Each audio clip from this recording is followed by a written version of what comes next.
Hi, welcome to Platonics. I'm Jords. And I, once again, am Rocky.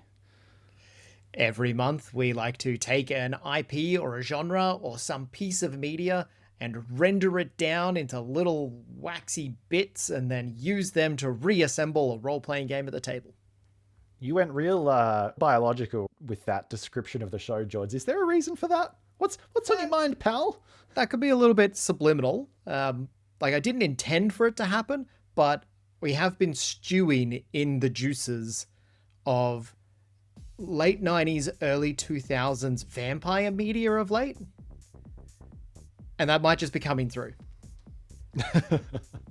So when you say late 90s, early 2000s vampire media, can you give me some examples of what you're talking about? All right, we're talking the stuff that came after Nosferatu, but before Twilight. Those are the yardsticks in time that we're going to measure against. Specifically, I'm going to be drawing my inspiration from Blade and Underworld. Two glorious franchises. Blade, bracket, in the dark. Right? Am I right? Yeah, most of the movie happens at night. Okay, what do these films look and feel and sound like? Because there's a texture there. And I feel like the texture is leather. It is. It is leather. Maybe fake, maybe real. Hopefully real. Probably not made from people. But everything else in the film is. I'm going to use an umbrella term for these two franchises. All right? I'm going to call this Vampire Hunters. When you say Vampire Hunters, do you mean Vampire Hunters or Yes. Vampire Hunters? Yes. In both of these films, we have people hunting vampires and vampires who are hunters. Blade, perfect character, straddling the line right down the middle there. He's a vampire hunter. Yeah, I mean, you can't argue with it. It's far too clever. But let's roll with it.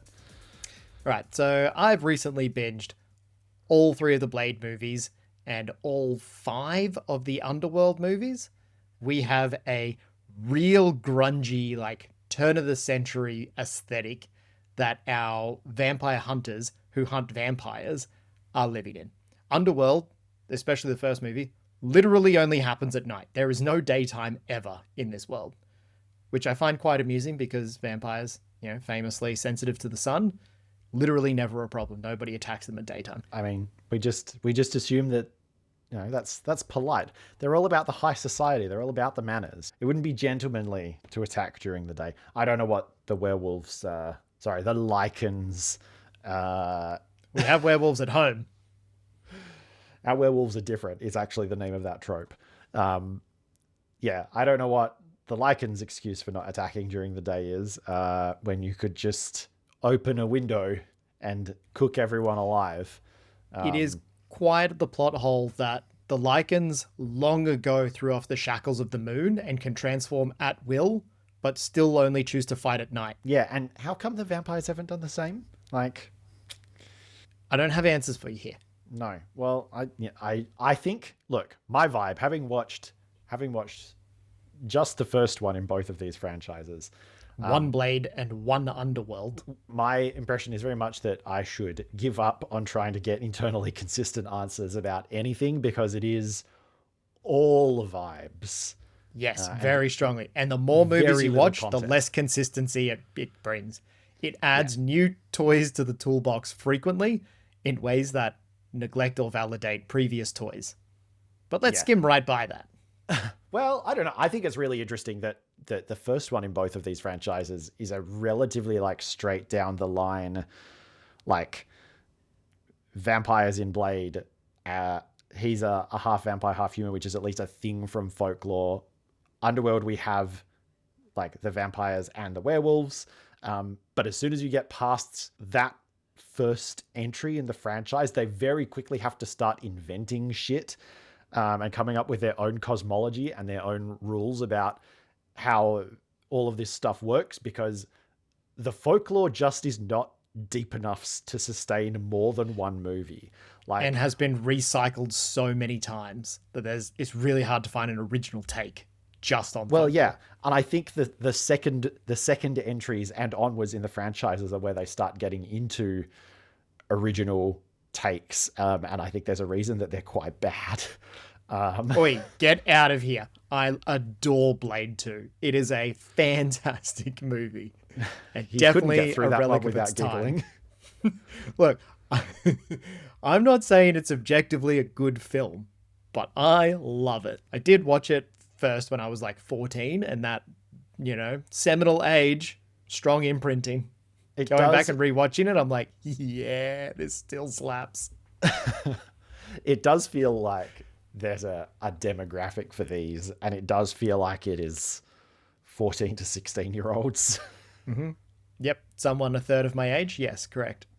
Like, it's baby's first MA-rated movie. Just gouts of blood. Fountains. Anyway, that was me. And it's so damn good. Let's talk vibes, right? Like, quick synopsis of these guys. In Blade, we've got the child whose mother was bitten by a vampire as he was being born. And that has given him the superpower of all of the vampire strengths, none of their weaknesses, except one. He still has the thirst for blood. And the thirst always wins. Great narrative lasso that keeps him grounded in this world. He can't just go off and be awesome all the time because a plot hook exists to draw him back. He's going up against ostensibly shitloads of vampires all the time, constantly killing them as he works his way up towards the leaders in any particular city and doing the big plot thing there. Underworld, a little bit different. We take it from the perspective of a vampire hunter called a death dealer in this world. And she is like the dying breed because vampires have kind of migrated from their real warlike roots to more high society sexy vampires, which in a few short years will become Twilight-esque. And in this one, we've got the war with the Lycans. There's a mysterious human that's being tracked by them. She unravels a plot and through intrigue starts another war. Good enough summary? Yeah. Very concise. I think it's really interesting to look at the stuff that they all have in common. Now, there was so much stuff in common that there was a planned crossover between these universes. Ooh. But it never came to fruition because of a rights issue where Marvel wanted to reintroduce Blade to the Marvel Cinematic Universe. So the crossover never happened. But you can imagine that it was just so close because their vibes are so similar. Yeah. I'm maybe glad that didn't happen. I'm not sure we could have survived that much dark and edgy. No, I thrive in it. So look, I think there's a couple of big vibes here. First of the most noticeable one straight away is, I guess, the aesthetic of it, which is probably a good place to start, because it's kind of the surface level stuff. But if you're gonna do this kind of thing, it's the stuff you have to get right. I feel like Underworld was maybe a little bit more traditional, but not much. Underworld a bit more gothic. Yeah. But by and large, they are both like sunglasses, leather, katanas, fast cars, early 2000s, cool guy. In both cases, we have a character who looks a lot like a member of a boy band. Are you saying Kate Beckinsale looks like she's the lead singer of a boy band? Yes, that is who I was talking about. No, it's Deacon. Deacon and what's his name? The bad guy in Underworld? Yeah. Yes. Yeah, Craven. We have these like boy band-esque gentlemen. The guy's like sidekick in Blade is straight up just like, what if the Big Lebowski was a vampire? And it's great. He is a genuine high point for me in that film. He is the perfect recurring villain who pops up multiple times and just keeps getting fucked up and coming back for more. Yeah. The story gives us a built-in excuse for things to be dark, which is, as you say, it's nighttime and the vampires can only come out at night, or they're inside where it's dark. And the films take that kind of in-universe cue and they run with it. Everything is sunlight dark. Being like an unusual exception to the standard mood. And even when they do have the sun in there, it's like, it's kind of like muted. Like the color palette on these films is washed like out. blues and grays and like dark greens and browns. Don't forget dark black as well. They did not use all of the paints in the palette. They only used the muddy end. They did use quite a bit of red. And yeah, look, they now feel a bit like a period piece. I suspect they felt fucking cool at the time. They did, yes. And now they just look very hammy, but in a way that I think is fun to wallow in 20 years down the track. All right, I'm going to ignore that slight and carry right on. One of the things that I really enjoy about these ones is how, like, all the usual tropes are there, but cinema-wise, it's kind of the first time that we see the blending of the old world folklore with emerging technology. Right? The world that Blade is moving through is full of these wild digital algorithms as they're trying to extract data from the ancient prophecies and pattern match these things. And Deacon Frost, the villain in this one, is often like sitting down in the like glow of a computer screen with old school headphones in his ears playing his MP3 player. I think this is the first time, certainly the first one that I've seen, where the vampire is a fucking edgelord teen. Yeah, because obviously vampires in folklore are always associated with the aristocracy, and I think having them go corporate is kind of the obvious place for them to go. And I guess with the corporate comes the tech, but it also gives us some really actually quite sick like occult technology combinations. So like using the algorithm to find the secret ritual or whatever. It's very laundry files. The vampires in Underworld are also like pretty across their technology, a little bit more on the weapons front, which I want to put a pin in because I think weapons are a whole category.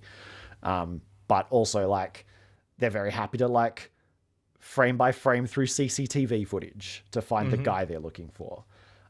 So yeah, I think they're in this really interesting space of like in universe, they were the aristocracy, and by virtue of being around for a long time, they just own everything, and that naturally puts them in that like corporate space. And I think it works really well. I think you can have some fun combinations of really old school occult stuff with turn of the century like digital technology as well. The other thing I want to say about Blade's universe, like Underworld, we got that gothic mansion, we've got the grimy sewers underneath. That's kind of like the only places where the film takes place.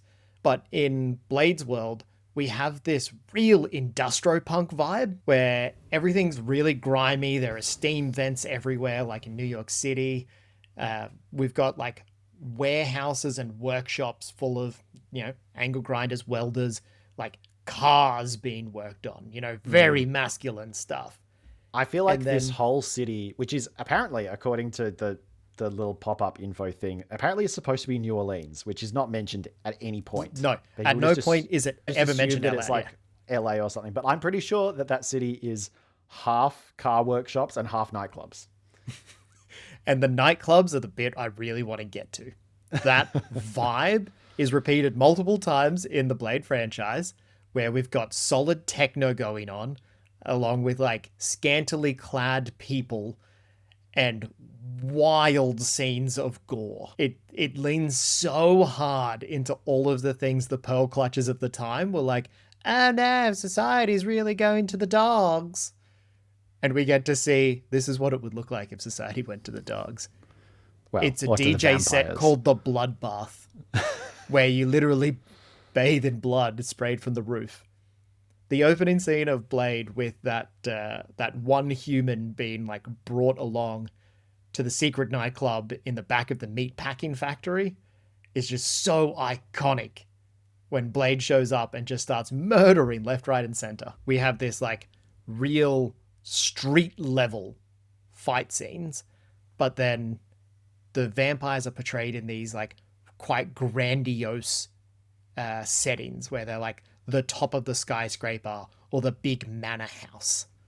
Right. They're still the aristocracy. It's just that means something different in the 21st century, at the dawn of the 21st century. Whoa. So given that we've kind of talked a little bit about that specific kind of techno fight scene, do we want to talk about the combat? Yeah. Let's have a quick chat about that as our like pillars. What makes the Vampire Hunter combat stand out in a way that we didn't include like Van Helsing or Daybreakers or other films in this kind of microcosm?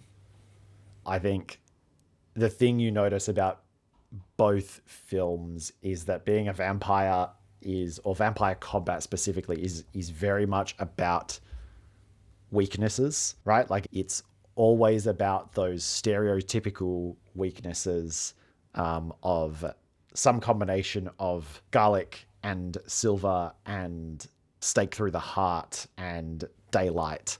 And there's always some combination of like, oh, well, these ones are just like, oh, the thing about crosses and running water is baloney, but garlic, that'll get you.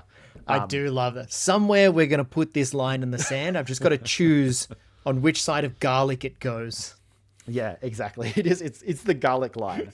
Where does your vampire franchise fall on the garlic line? So we've got these stereotypical archetypal weaknesses, and all of the combat is taking advantage of those, or all of the weapons are taking advantage of those. And it's almost the thing about the only hit point that matters is the last one made concrete, right? Because you have these immortal creatures that can't be harmed by normal punches and kicks and bullets. And the only thing that kills them is the stake to the heart. So the whole combat is incredibly brutal. It's incredibly fast because they all move quickly. And it's all about just opening them up, like beating them down to the point where you can land that killing blow with the stake or with the silver bullet or with the syringe full of anticoagulant. Like it's all about building up to the point where you land that one killing blow, but the only blow that matters is that killing one. And sometimes that comes really quickly. Like if you're fighting your way through the vampire mooks, they go down in one shot. If it's the villain, that fight might last for 10 minutes, 20 minutes of screen time. And we often the only thing cycle through the different weapons till we find the right one to solve the problem. Exactly. So the only thing that matters is the like jockeying for literal and metaphorical position until you can land your kill shot, basically. You stake through the heart. I think that makes for a particularly brutal style of combat where like no one cares how much they get hurt and no one cares how much collateral damage they're doing in pursuit of that like epic kill shot. I do also love in Blade's case, he's so arrogant that he just walks into the middle of like hundreds of vampires, which like you say, these are immortal creatures. They're, they may have been alive for centuries by this point. And then this guy just walks in and just starts murdering them because he's got a like high PSI stake thrower and he's got like ninja stars made of silver. And it's just like this thing that hasn't existed in their lifetimes up until like 20 years ago when Blade was turned, suddenly shows up and just starts massacring them en masse. So he shows up to this dance floor and wipes out, thousands of years of collective memory? Yeah, I want to pick up on that bit about the weapons as well, because I feel like figuring out fun ways to deploy these actually pretty lame lame. No, they are. They're pretty lame weak. Like garlic is. They're only lame because they've been. Okay, garlic's pretty lame actually. But the other ones are just lame. They've been used so much, right? They've been used to death. There's so much literacy in this. Everyone in the world knows vampire weaknesses. It's also very hard in a modern fight to weaponize garlic. You don't want them like holding it out in front, like brandishing it, So like, how do you turn that into something that's going to be cool and cinematic? This is the same with sunlight, right? Like, yeah, maybe we can do something where there's shafts of sunlight coming down and people get, maybe pushed into it or that kind of thing. But like zeroing in on like it's ultraviolet, and in Blade we have the ultraviolet lamp, and in Underworld we have the bullets that are doped with a thing that glows in UV, and so they get like sunlit from the inside out. Like we have these really unique and interesting ways of deploying these Weaponizing, very yeah. old school weapons. And I feel like that's kind of what I meant when I said being a vampire or this combat is about, it's about the weaknesses. For a hunter, it is about trying to hit the weaknesses. For I guess the weapon designer, it is about trying to design cool ways to attract. Fun delivery mechanisms. Right. And so the immortality is like, yep, whatever. You are immortal unless, and it's the unless that is the interesting part. Like When the camera is pointed at these vampires, unless is what's at stake. it's at stake. Yeah, it's the like Superman is boring until you bring kryptonite along, right? Or until you invent Superman is kryptonite. just boring in general. That's why Superman needs kryptonite, and that's why vampires need all of the things that vampires are weak to. So I think, to borrow a term from further into the episode than we would usually bring it up, as a storyteller, that gives you a bunch of affordances about interesting ways to interact with vampires. And these movies just have a lot of fun with it. They invent stupid weapons. I don't think that's necessarily unique to these movies. But you know what it feels like to me? It feels like a Bond film, but constrained in the types of gadgets that are deployed. In like both that. of them, we have the scene where the R&D person back at home is like, "Excuse me, Mr. Snipes, but I have this selection of fun things for you to go on adventures with." Yeah, And there's it's like true. the little brief that tells the audience, how does this Chekhov's gun actually work? The Underworld one was particularly fun because they were both like, we are going to very visually introduce these very cool bullets early. And like one of them is a glowing blue bullet and the other one is like a bullet that's filled with quicksilver. And then for the rest of the movie, it's just guns. And we just assume that the guns contain the bullets. It's But the it was still, full they still level took up. a bunch of time and effort to introduce us to like, but here's why the guns work. Like, yeah. I do also love the work from the storytellers and the visual effects artist point of view that goes into making the deaths spectacular as well. There is lots of like people getting atomized, people exploding, people dissolving. It takes you a long time to get, I think, to the kill with the special weapon. And so when you get there, you want the payoff. Like, if all we see them do is crumble into dust, that is not a good like narrative payoff for the amount of work that went into getting the kill. I do love how they play around with the ashing, just in general, where someone who's like a little, not quite a true lieutenant, but a bit more than a mook who shows up a little bit more often, they often just burn a little bit slower, and you get like 2 or 3 seconds of that person's agony. face writhing in pain as they ash from the midsection up and down. Yeah. Yeah. A lot of gratuitousness in those scenes, and I'm here for that. So speaking of bad guys turning to ash, should we talk a little bit about, I guess, the villains, but also the threats, the plots? Because in each of these films, there is a villain, but they're not just a bad guy. They're a bad guy with a scheme of some kind. Absolutely with a scheme. And I love in both of these franchises, the bad guys are vampires who are working against other vampire factions. And humanity is just kind of collateral. Yeah, I picked that up as well. The status quo is that we have this hidden world, like a secret war that for some reason has its own ways of staying secret. And the bad guy is not invested in that status quo. They're invested in like taking the covert world overt, right? So Tech disruptors of the vampire age. I mean, in Deacon's case, almost literally. Yeah, so you have this big source of the conflict is that you have this hidden world and it's about to take over the real world. I think that the tropey name for it is like the Masquerade, and someone wants to end the Masquerade and make the covert power into overt power. And the heroes are, I guess in Underworld, the hero wants to keep the status quo as it is.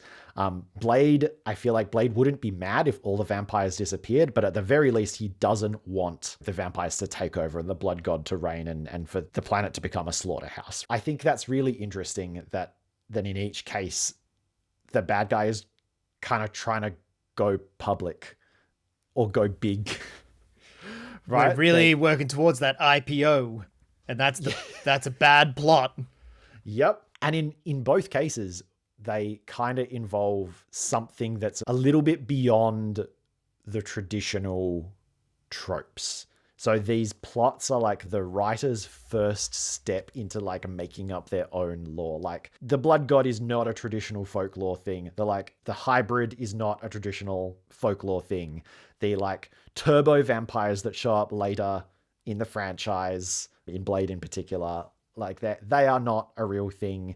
The central plot that we're trying to prevent is some kind of new invention, but that riffs on those tropes in an interesting way.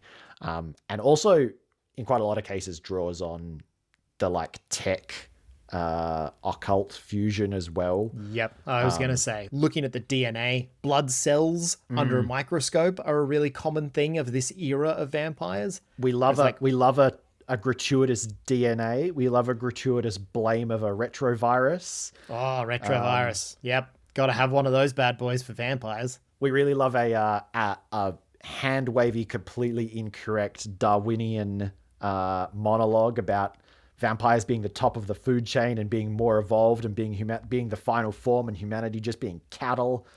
Yeah, we love to sprinkle it with a little bit of science. So our villains are like harbingers of the new age.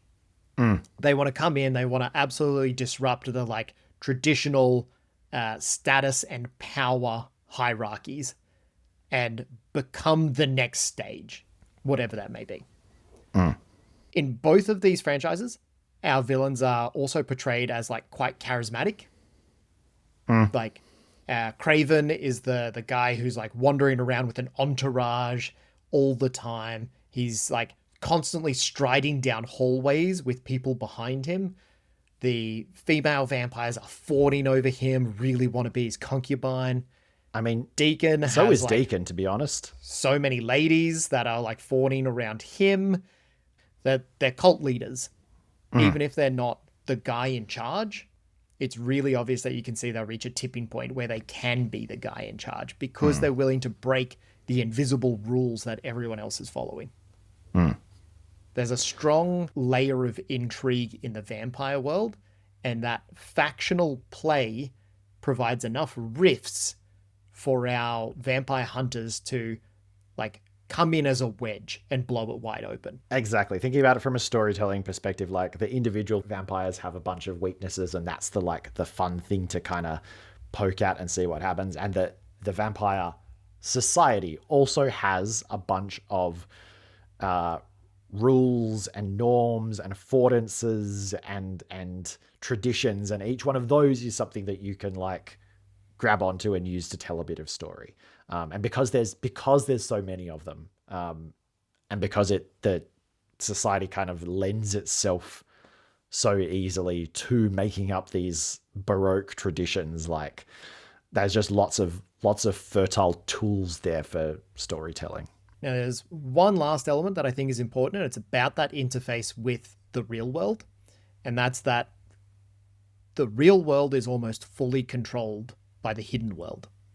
So there is a very strong reason why you can't just go notify somebody. And it's because all the cops are on the take. All the cops are familiars who want to be turned eventually. Doesn't matter where you go. You can't be public about it without people just trying to institutionalize you. And in Underworld, it's the same, except the cops are werewolves. It's still, yeah. So that's kind of our villains. Do you want to talk about our heroes? Yes.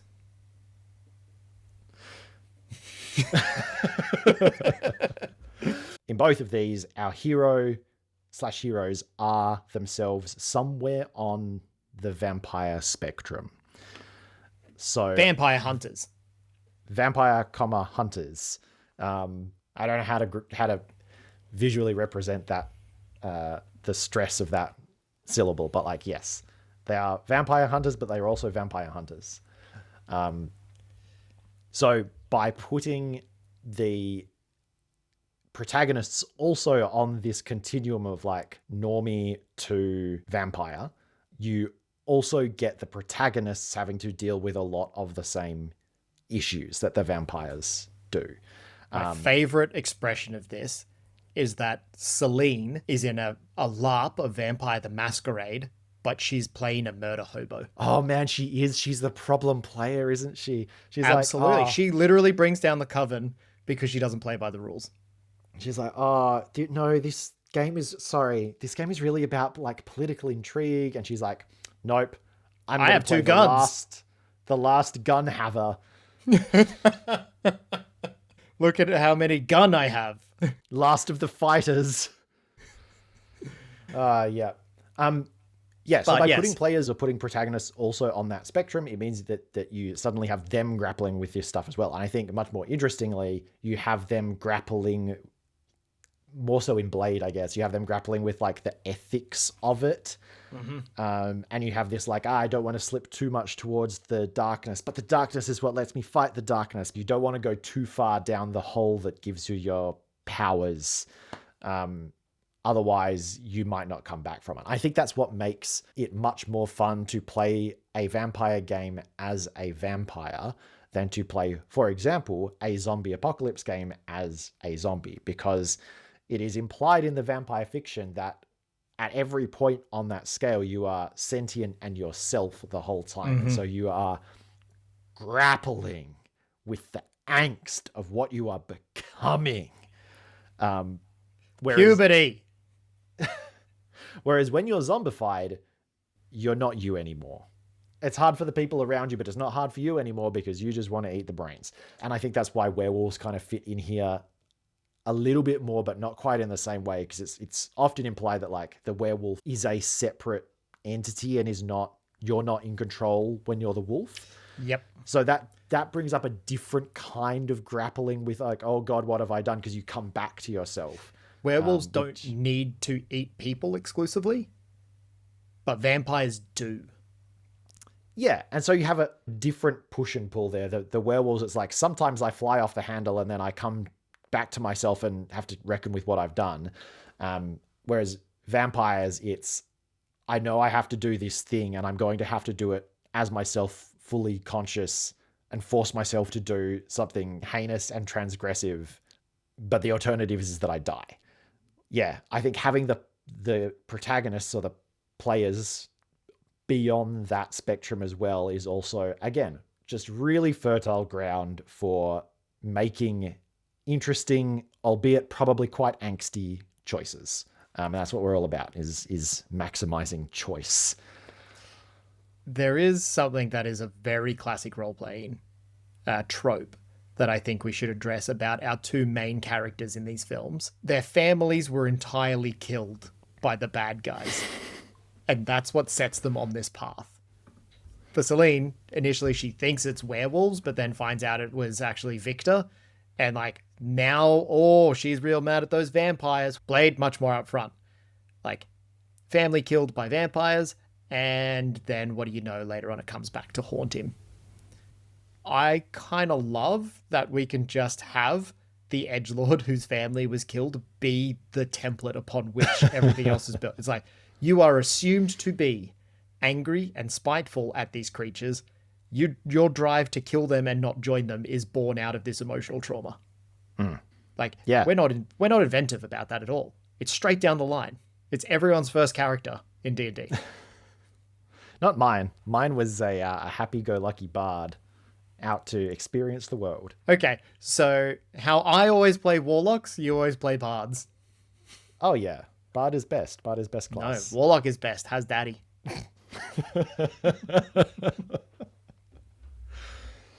Oh boy. Okay, so we've got a classic 90s, late 90s, early 2000s techno grunge kind of a vibe, with like a very specific palette, both color-wise but also tone-wise. In that grungy world, we have like ultra-violent combat, which is all about landing the killing blow, and only that killing blow matters. To facilitate those killing blows, we have fun riffs on classic vampire tropes that let us do the garlic or the steak or whatever in an interesting new way. Our villains are outliers in the vampire world who are somehow applying this like new turn of the century thinking or new technology to the ancient like vampire ways, and are set on disrupting the masquerade, the hidden world, and bringing about essentially vampire supremacy. And our heroes ideally are also on that vampire spectrum and have deep ethical quandaries to grapple with as a result of that. How did I do? I think you nailed it.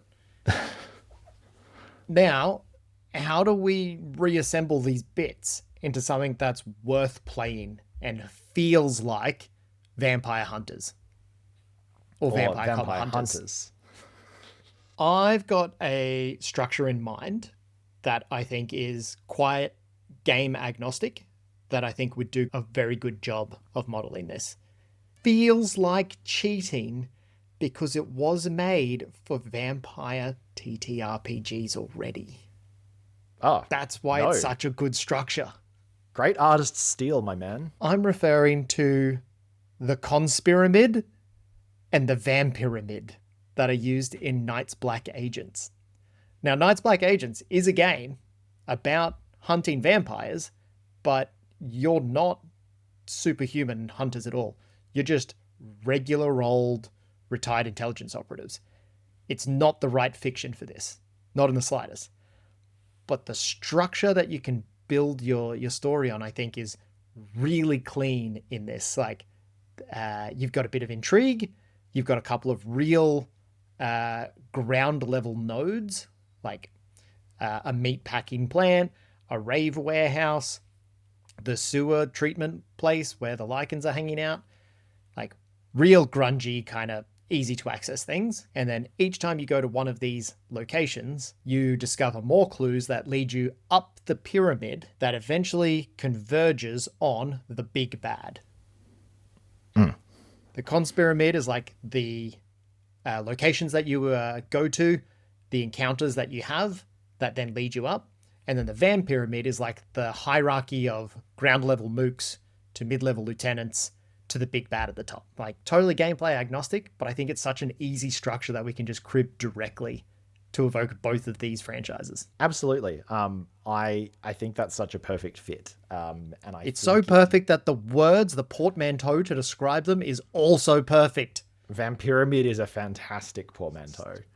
Love it. Yeah, this feels exactly right. And I think it also gives you the change in texture. You know that there's going to be a certain number of nodes, right, between you and the bad guy.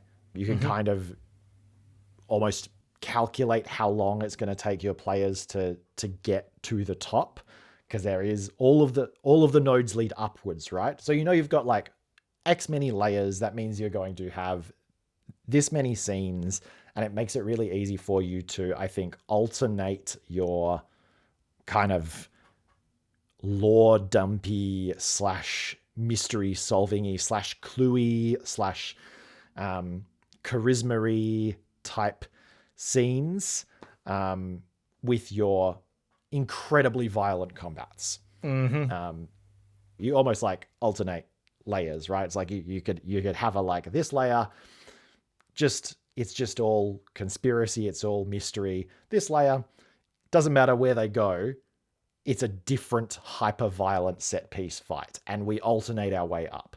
Yeah, no, I really like that gives you the macro structure and lets you pick out kind of individual scene structures to match the ebb and flow of the films. Absolutely. You can engineer a cadence to your scenes so that you've got your nice highs and your lows.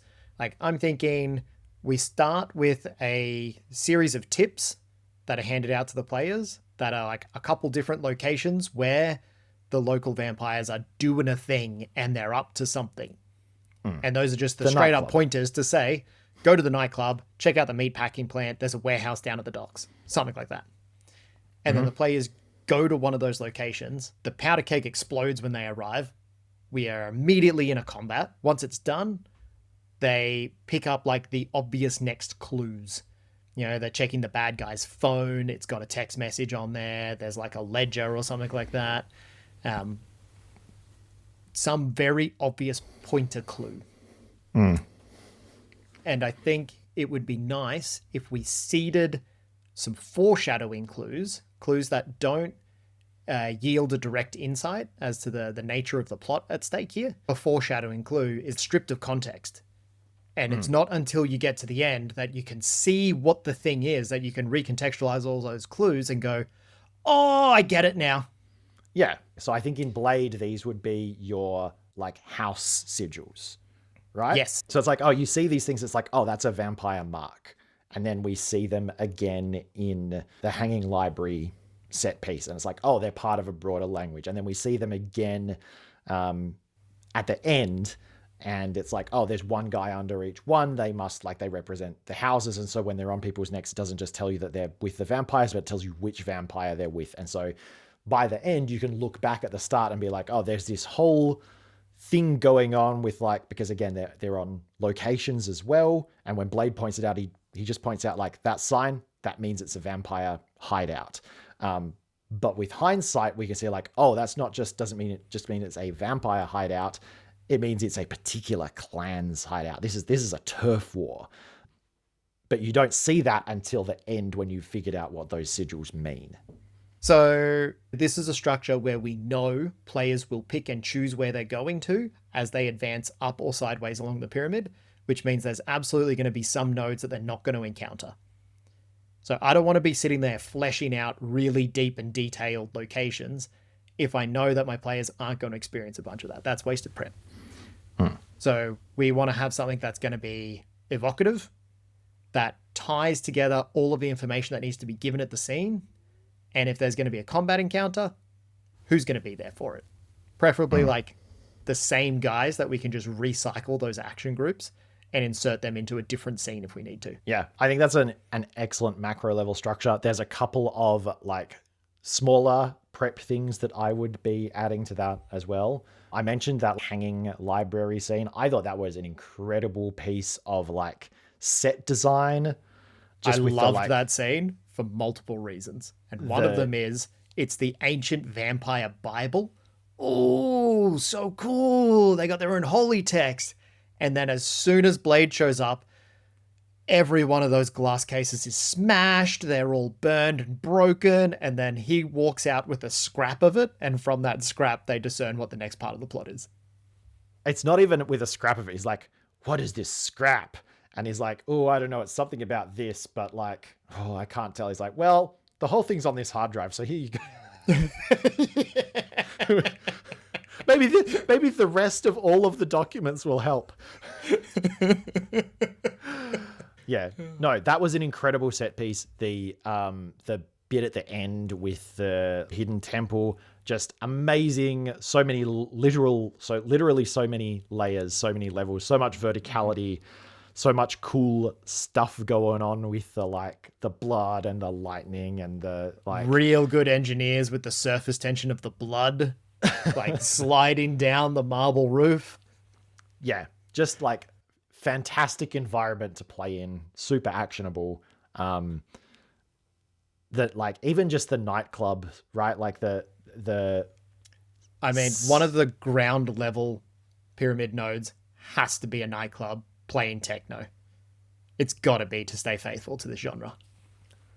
And even just like, oh, it's a nightclub, it's in a meat warehouse, and it's called the Bloodbath, and they spray blood from the roof. It's like, that is flavor rich. The bit where they're getting into the secret lair, it's like, where is his lair? It's like, it's in the freezer, and he's like, the fuck, it's in the freezer. And then he opens the freezer, and there's a secret corridor down there, and it's really funny because his name's Frost. Like, what? Where are you gonna find Frost? Oh, in the freezer. But then it actually is like it's full of just like the environments are fun. They're fun environments to be in. Absolutely. They are in no way realistic, but they are super fun. So I would. Blade walks into a circular room so that he can throw like a spinning blade that zips around the circular room back into his hand. Perfect set. Like, why is that room there? Doesn't matter. That weapon only works in circular rooms. Yeah, I'm always a fan of prepping high detail stuff in advance. That is stuff that I would prep in advance, and it maps quite neatly onto the conspiracy mid because you just put one in each spot. Another thing I would be doing is I would be inviting the players to lean into the aesthetic and All dress by their trench characters coats up in and trench coats. Yeah. bring their But also, favorite techno song. I also think I would ask them to design their weapons because, as we said, we know that the only shot that counts is the kill shot. It doesn't matter how many points of damage it does. It doesn't matter whether it's a stake or a gun. It just has to be cool. That's it. This is exemplified in Blade Trinity, but in that one, they have a sort of laser, but kind of looks like a bow. So it like unfolds between the two arches. A bright blue beam forms up, and that's half as hot as the sun, apparently, and also UV. So you just push it through vampires and they die. It's used twice. It's like so cool, so high tech, and it's literally like, boop, it's used. Okay, put it away now. I mean, it's the same. You can go nuts describing your weapons because they all work the same. So yeah, I'd be having the players design their own weapons.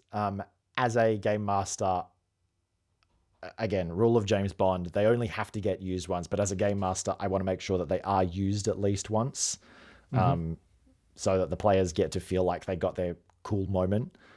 In terms of mechanics, I want to have some kind of corruption track or something for the players so that they have something to fall towards or avoid falling towards.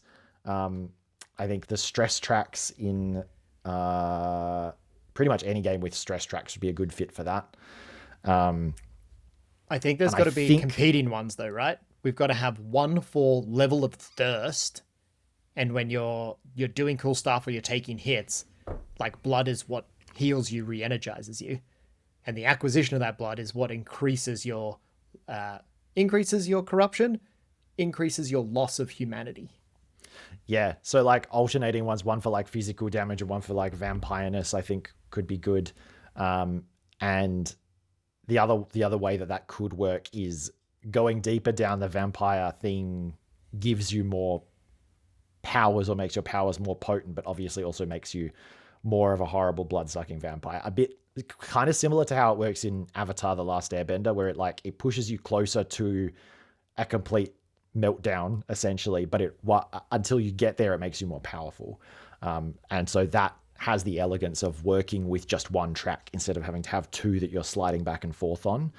You're trying to balance, like, I know that taking more stress will make me more powerful until I tip over the edge.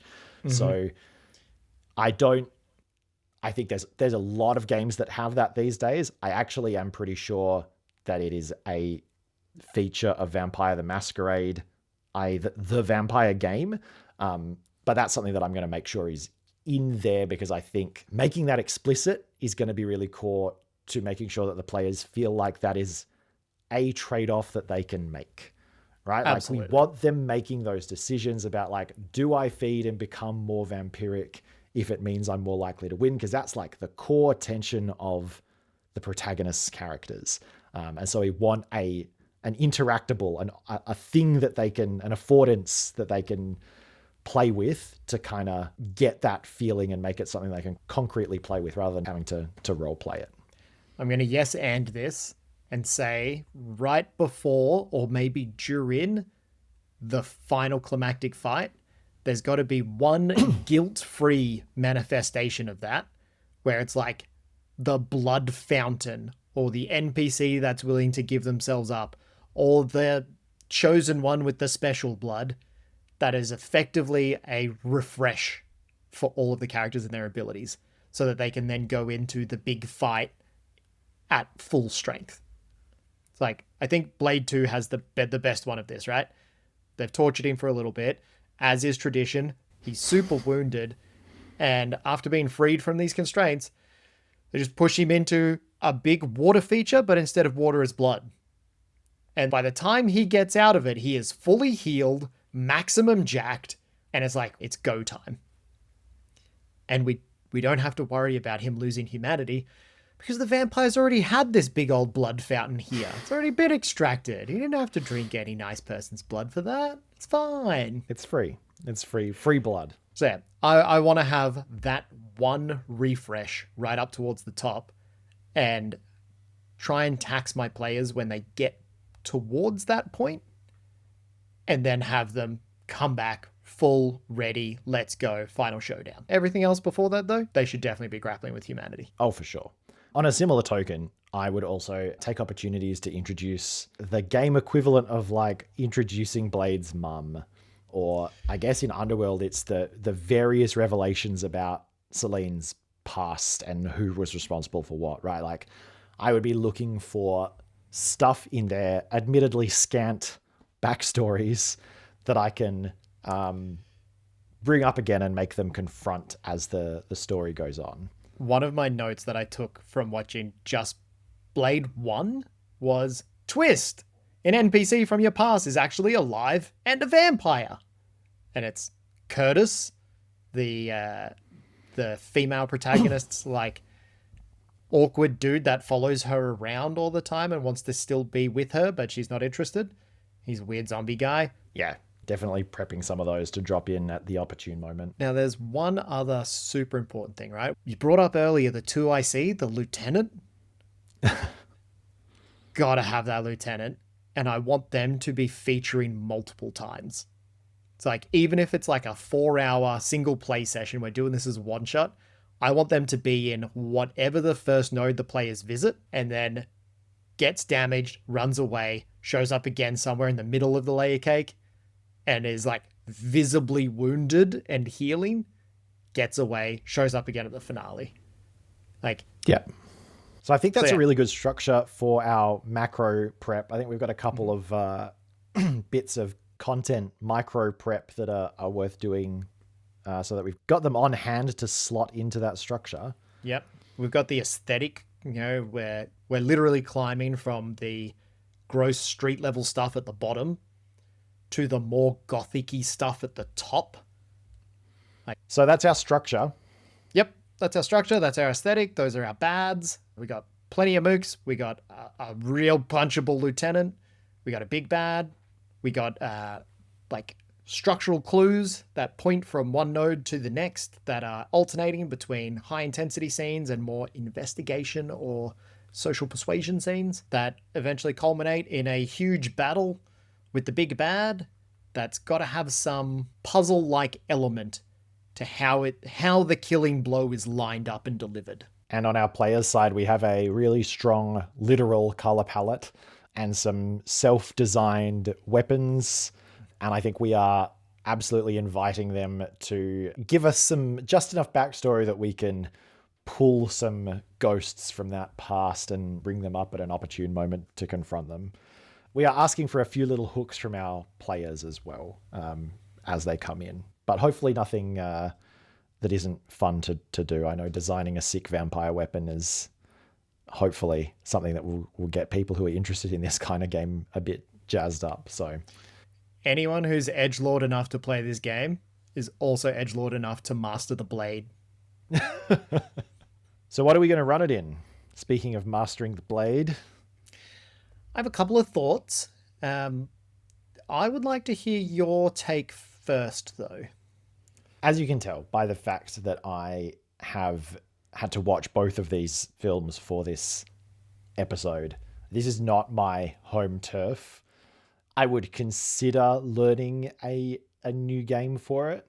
I would probably look quite closely at Vampire the Masquerade because I know it does a couple of the things that we're interested in, but probably where I would land is something generic like Fate or something like that, because their films are just super tropey, and anything that lets me write the trope on a card and then like tap it to activate, it's like, oh, you've activated the like thing from your past trope. Like anything that lets me make that stuff super explicit is going to work for me. I think it's also really easy to bolt on some stress tracks that represent humanity and like contrast that with your physical damage one. It's a super easy system to mod in that way.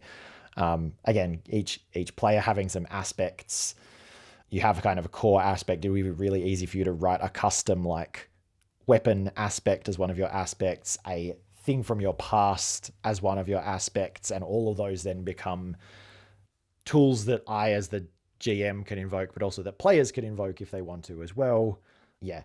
As not a native to this genre, I will go back to my favorite and I will tweak it to suit, but I don't think that's a crime in this case. I think it actually has a lot of the tools that we need. And of course, Fate doesn't tell you how to structure your sessions. Like a lot of games, there's nothing about how do you actually structure the campaign, how do you actually structure the session. So we can bolt it onto the Conspiramid again super easily, or the Vampiramid super easily.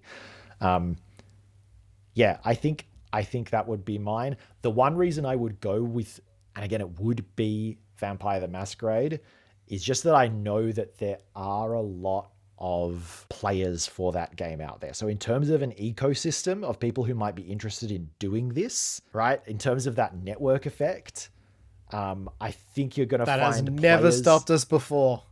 I know, but I think if you're looking for like a bunch of players who are interested in playing vampires, I think that those World of Darkness type games are popular enough that you could find some players who are already across some of the tropes to sign up and join in. And who would probably be really happy to have something that's not D&D to play in. I wouldn't run it in Vampire the Masquerade or Requiem. Go on. I think those tropes are there on the surface, but the type of gameplay that rule system invokes is not what I think was representative of Blade and Underworld. I think that is one that would work really well if you were the factional vampires fighting against each other, but it doesn't fit. It doesn't hit right when you're out there killing hordes of mooks as a vampire hunter. Like thousands of vampires on the way up to the big bad at the top. Look, I think that's fair. I've not played it. I've played other games in that mythos and they were fine enough, but mostly because of the people who I was playing with. But yeah, as I said, it's only because I think that would be an easier sell that I would look into it. But if it's for easy sells, may I interest you in a slightly hacked and reflavored Eat the Reich, which is currently quite popular. So popular that even at the tiny cons in my town, there's usually somebody running a game of it. I think it does a really good job of the low-level violence really, really well. I think you could use it to do the big bad and the like lieutenant level combat scenes all right. I don't think it's a perfect fit for that. I do think your idea of like getting your players to customize their weapons fits seamlessly into this. You write a couple of abilities for each semi-vampire protagonist and then give them a few like personalized weapons that you get extra dice on your rolls for utilizing them in a fun narrative way. So I think that can absolutely work. But what I was going to suggest, and this is a shout out to Max from the Discord, who's been raving about this for some time, I think Outgunned would be a really good fit for this one. For those of us not familiar with Outgunned, Outgunned's like a relatively new kid on the block. Yeah, it's got quite a few flavors of how you can implement it for like tropey tropes. I think just like basic off-the-shelf Outgunned, quite narrative-heavy game, which I think serves this better than something with crunch. I think you can really easily bolt this onto the Vampiramid or Conspiramid structure and have all of the plot beats delivered quite efficiently through this, while still getting wild interactive combat scenes that allow players to deploy their unusual weapons and also have the like punchiness that they could deliver a one-liner if they wanted. So yeah, new flavor added to the rotation here. I think Outgunned, for its narrative but still fun combat scenes, which allow you to key off those environments without having to prep a lot ahead of time. It allows you to be super flexible when you're inserting different like action groups of bad guys in there. I think it could be a really good fit. Yeah, I'd give that a go. Overpowered protagonist, killing lots of mooks. Yeah. Speaking of overpowered protagonists, would you Nope. run this in 5e? Just on principle. I think it's entirely possible to do. I think you'd want to stick your players somewhere up around the tier 2, maybe upper tier 2 area. I think you could absolutely bolt a corruption mechanic and a thirst mechanic onto it. You give them all Dampier backgrounds or ancestries, so they're already half vampire. It's entirely possible. Yes, it can be done. You just don't want to. No. That's fair. I don't know that I would either, to be honest. It leans so much on the particular time period, I think. That is true as well, yeah. Like that grungy industrial aesthetic is really important. Yeah. And a lot of the fun of the genre comes from transporting these like classic tropes out of folklore and into the modern world. And if you're not translating them out of the olden times vibes that D&D has, then like, oh, you're kind of just doing a vampire game. Like it's not, it's Millennium an integral Vampires, part. The year 2000. Right about when we can start turning people into blood farms. Game changer. DNA. Right. So the last question is, would you run this? I unashamedly would, yes. Like, I would definitely take this for a spin in Outgunned. I think it would be trivially easy to hack it into Eat the Reich, and I have such a ball of time running that game. So, yes. Oh, boy. Look, would I run it? Probably not. Would I play in it? Yeah. But maybe only for a one-shot. I don't think I could do a whole campaign.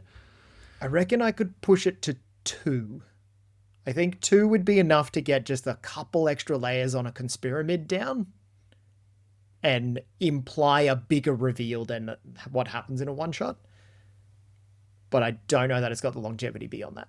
And yet they've made how many Underworld movies? Too many. Should have stopped long ago. That should have been a one-shot. All right. Should we wrap it up then? I think so. I think we've mastered the Blade and Underworld. This has been Platonics. I have been Rocky. I continue to be Jords. You can find us on the internet at platonics.net. You can send us an email at hello@platonics.net. You can find us on our podcast. We have this really cool podcast. You might really enjoy it. If you enjoyed this show, give our podcast a listen. You'll find out wherever you get your podcasts. And if you did enjoy the podcast, please rate it because it makes us feel good. And tell your friends. Flick it over to them. Pick your favorite episode. Absolutely send your favorite episode to your game master, and if you're a game master, send it to another game master, because that's how the contagion spreads. We have social media accounts on all of the ones that are just text, and we are on Reddit, and we have a newsletter as well. You can find all of that on the website, but the place where it is happening is on Discord. Please jump on the Discord and have a chat. As you join, you will be asked by Jordan, because we don't have any bots or anything set up yet.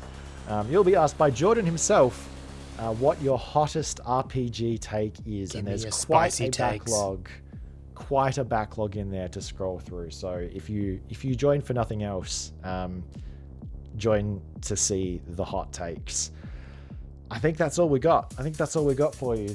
We'll catch you next month. Bye. Also, can I just say, for like half the movie, I assumed Deacon was a title, and then I realized his name was just Deacon. Perversion of the faith. No, his name's just Deacon. Yeah. Okay.